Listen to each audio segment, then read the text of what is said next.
আর যদি ঠিক টাইমে বৃষ্টি থাকতো, সবজিগুলো দেখতে পাচ্ছেন, এগুলা পটল বলি আমরা। পটল হয়তো অনেকেই অনেক কিছুই বলে, আমি এগুলাকে পটল বলি আমরা। তো দেখুন, সেজন্যই কিন্তু এই বৃষ্টি না থাকার জন্য এরকম হয়েছে। যদি সঠিক টাইমে বৃষ্টি হতো তাহলে কিন্তু প্রচুর পরিমাণে আরও আমরা দেখতাম।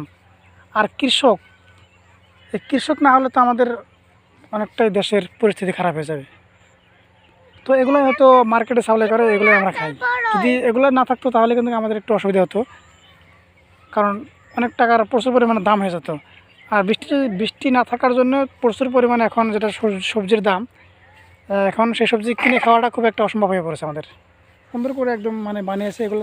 তো দেখুন না, আমার এই বাম দিকে কত সুন্দর করে একদম সিস্টেম করে তারা এই কী বলে এটাকে, পটল আমরা পটল বলি, অনেকে অনেক কিছু বলে হয়তো, কিন্তু আমি পটল বলি, এটাকে আমরা পটল বলি। আর এই যে এটাতে দেখতে পাচ্ছেন, এটাকে আমরা শিবচরণ বলি।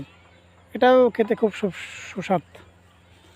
তো দেখুন না কত সুন্দর করে বানিয়েছে। হয়তো আমি এমন টাইম আসছিলাম, হয়তো ক্ষেতের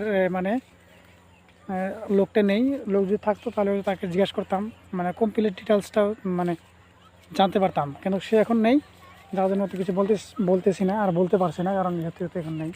দেখুন কত সুন্দর করে একদম সাজিয়েছে এগুলা, খুব সুন্দর লাগছে এগুলো দেখে। আর দেখুন এই ভিতরে কত সুন্দর করে ঘরের মতো বানিয়েছে। এখানে হয়তো যদি বৃষ্টিও আসে তাহলে কিন্তু মনে হচ্ছে যে বৃষ্টির পানি এখানে প্রবেশ করবে না। দেখুন না কত সুন্দর সুড়ঙ্গ, অন্ধকার হয়ে যাচ্ছে একদম, থাকার মতো ঘর।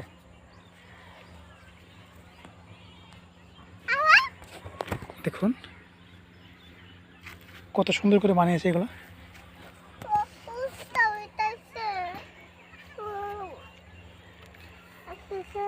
তো এগুলা করলা সবগুলোই ঠিক সময় বৃষ্টি না থাকার জন্য এগুলো সব নষ্ট হয়ে গেছে। এখন তারা আজকে শুনতে পেলাম যে এগুলো এখন ঝরে দেবে, কেটে ঝরে দিয়ে আবার নতুন করে তারা ফসল করবে এগুলো।